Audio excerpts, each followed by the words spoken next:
Welcome to the Power to Flourish podcast, where science meets the art of a beautiful life. I'm Dr. Andrea Line, positive psychologist, giftedness expert and coach, and modern-day spiritual godmother to brilliant, deep-feeling women. This isn't just another self-help podcast. It's a sanctuary, a sacred space to come back to yourself. Each week, we'll explore the emotional experience of gifted, sensitive women and what it means to live a life that feels as beautiful as it may look. Because flourishing isn't a luxury, it's your birthright, and your life is waiting. This is the Power to Flourish podcast.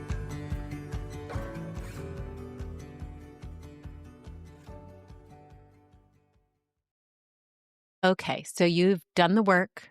You've journaled, you've read all the books, listened to the podcast, maybe even gone to therapy, or you've built a beautiful life on the outside.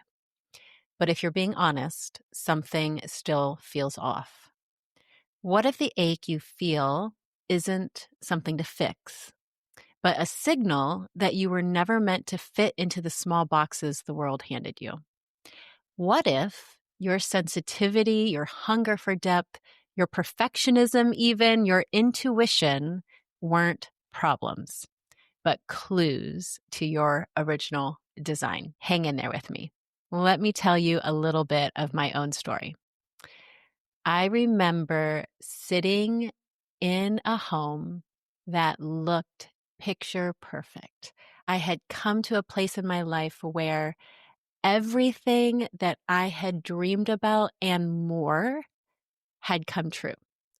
I had the credentials, I had the titles, I had the respect, I had the husband, I had the daughter, I had the beautiful home on 6 acres with a pond and a forest and a glade on the back. I had a life that should have felt good, but I felt very disconnected.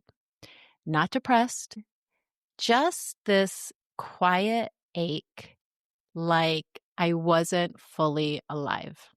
I was high functioning. I always have been, very capable. People saw me as together. But inside, I was starving for something more real and more meaningful, even though the work I did every day was so meaningful to me. So it was a bit confusing, but there was just something about it that at that stage, I felt like I needed something that felt like more me, but I couldn't put my finger on what that meant or what that was, because as far as I could see, I had built this life the way I wanted or the way I thought I wanted, but there were still pieces of the puzzle that just weren't fitting. Maybe you know that ache. Maybe you know that ache. Maybe you were the little girl who read 5 books at once, or you asked too many questions in class. Maybe you were the one that colored outside the lines. Maybe you were told to be more agreeable, more quiet, more manageable. Or maybe you were like me and I was really quiet and I was always being told to speak up. Somewhere along the way, you learned to dim. You learn to perform. You learn to hide your depth. You learn to hide just your true nature, whatever that is. But here's what I now know. Those parts of you that you've been hiding, they're not broken. They are actually quite sacred. And they're the language of your brilliance trying to be heard. So let's talk about why gifted women often struggle in ways no one sees. First of all, in psychology, there's this concept called existential depression. And maybe it just sounds like what you would expect, but it describes a deep inner ache or sadness that can arise when gifted individuals confront life's biggest questions about meaning, purpose, injustice, or mortality, and don't find satisfying answers. This is very common in gifted individuals, even in gifted children, and doesn't go away if you're a gifted woman. It's not the same as clinical depression. It's more like a soul deep dissonance. It's this acute, sometimes painful awareness that the world as it is doesn't match your inner vision of how it could be. This is not a pathology. It's not a midlife crisis.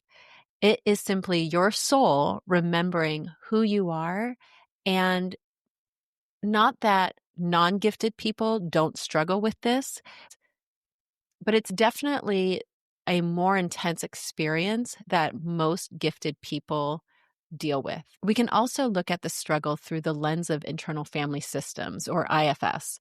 This has become very popularized in recent years, which is really exciting. As someone who I first came across IFS actually through my own therapy that I was receiving in my 20s as a graduate student. And my therapist at the time specialized in internal family systems way before it blew up on the scene. But if you have not heard of it, which I would be surprised if you have not at this point, it is a very specific therapeutic model that looks and understands the self not so much through the lens of pathology, but through this lens of being made up of multiple parts. So, for example, some parts of you from a certain stage of life are protectors. They're trying to keep you safe. Others are called exiles. They are those tender, wounded parts of us that we pushed away at some point early in life because they just felt too vulnerable or too emotional or too intense. Gifted women often exile these parts to survive in a world that just didn't know how to hold them. So think about yourself as a child, right? If you were a gifted little girl who just was too curious and asked too many questions and overwhelmed the adults in your life, you might have learned implicitly to dial that back and not be so exuberant in your curiosity and question asking. And that sort of, again, it's an example of sort of just like dimming yourself down a little bit because you pick up in the environment that it's not okay. But these exiled parts, as you can imagine, often hold our greatest gifts, our creativity, our curiosity, our intuition, and our deepest knowing. And perfectionism. Let's talk about perfectionism because we often view it through the lens of negativity, especially today. And we can look at it through this lens of it being a survival strategy.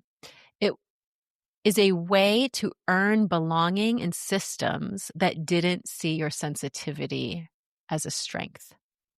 So any of these and so many more are ways that gifted women from a very young age learn how to hide these different parts of themselves, these parts that are really part of the package of their giftedness, their brilliance, and grow into women who have forgotten those parts. And so we're living on autopilot as if this is just the way to live because we don't question it, but we're living in less than the fullness that we're called to live.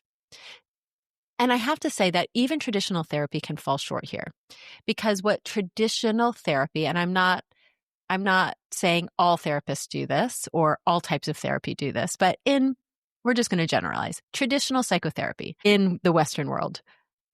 We often pathologize these different aspects of our humanity. You know what I mean? Especially as someone who's come from that world, I understand the language behind it. I understand how it all works. And the DSM manual, which is where we have all of our diagnoses and our language, it just keeps growing and growing and growing, right? So it is one way, it is one lens through which to look at human behavior, but it's not the only one. And when we're talking about gifted women, I really feel that the traditional medical model in the United States really falls short because it tends to pathologize what is actually quite profound, which is actually quite beautiful, your depth, your doubt, your dissonance, that feeling of that existential angst, because the world is very broken. The world is broken. But these are not signs that you're broken. These are actually signs that you are awake.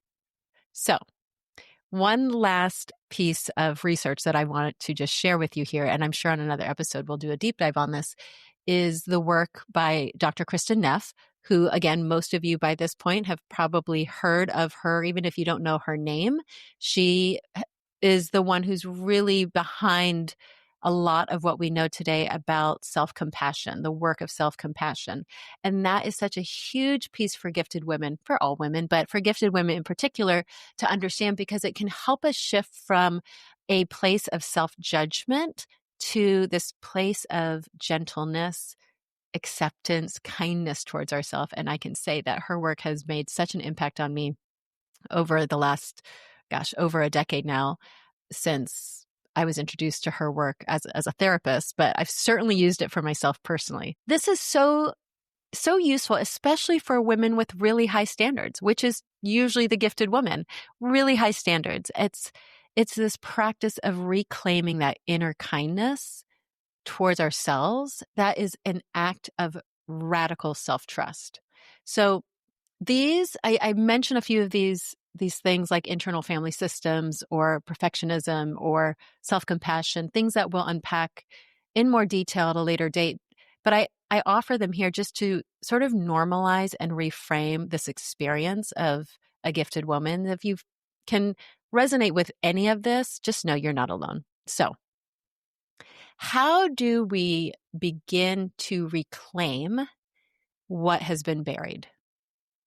How do we do that? You might say, well, if I exiled these parts of myself, if I buried these parts of myself so long ago, how do I know what I even buried? If I haven't taken the time to really think about this. And if it's buried, how do I find it? Because it's buried, right? But it doesn't have to be that complicated. It can simply start by naming what was lost, what you're aware of that was lost.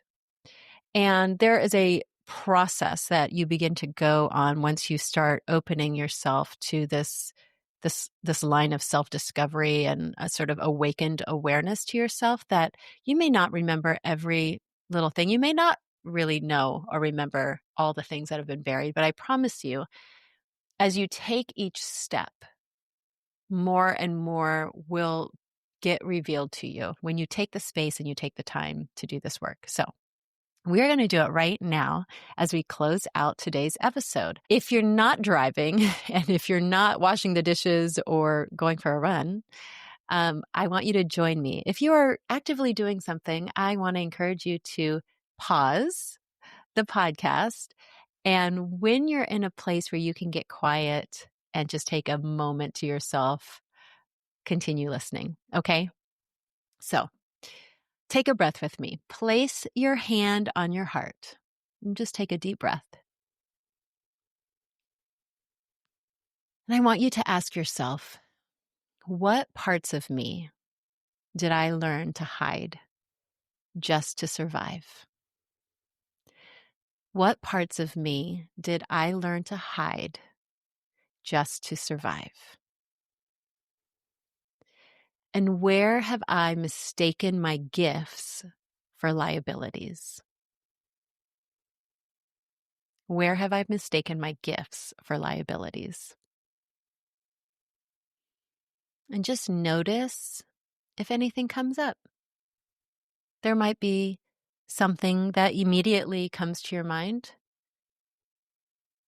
There might not be anything that comes to your mind right away. You don't need to pressure it. There's no pushing in this.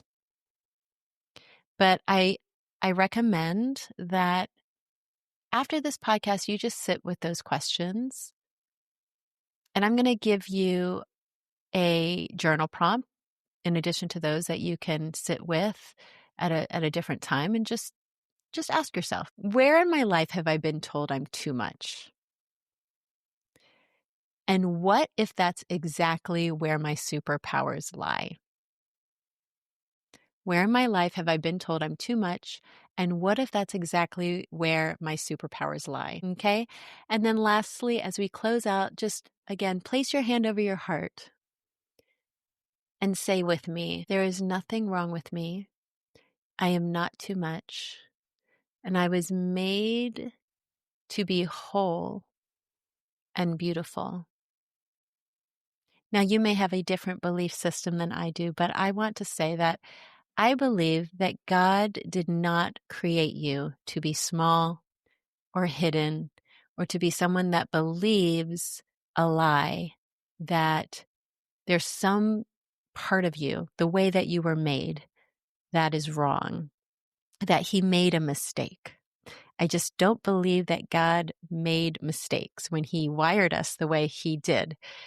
I believe He created you to reflect divine brilliance in all its fullness and to shine that unique light into the world for a very unique purpose. So today was just a beginning step into this work. We're going to do so much more, but I hope this just gives you a deeper sense of the kinds of uncovering and awakening that we as gifted women can do, not just for ourselves, but for those, our daughters, our granddaughters, our friends, the women in our life who may be struggling, but it is very hidden. So if traditional self-help never quite fit, that is not your fault, my friend.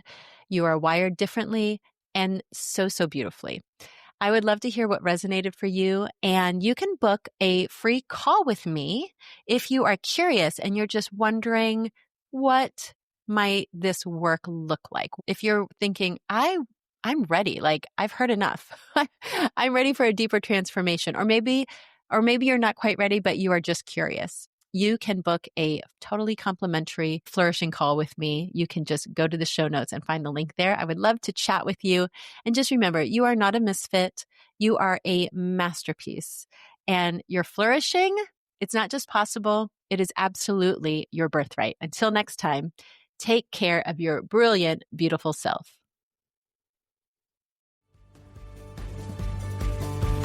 Thank you for listening to the Power to Flourish podcast. I hope today's conversation left you feeling more seen, more supported, and more deeply connected to yourself.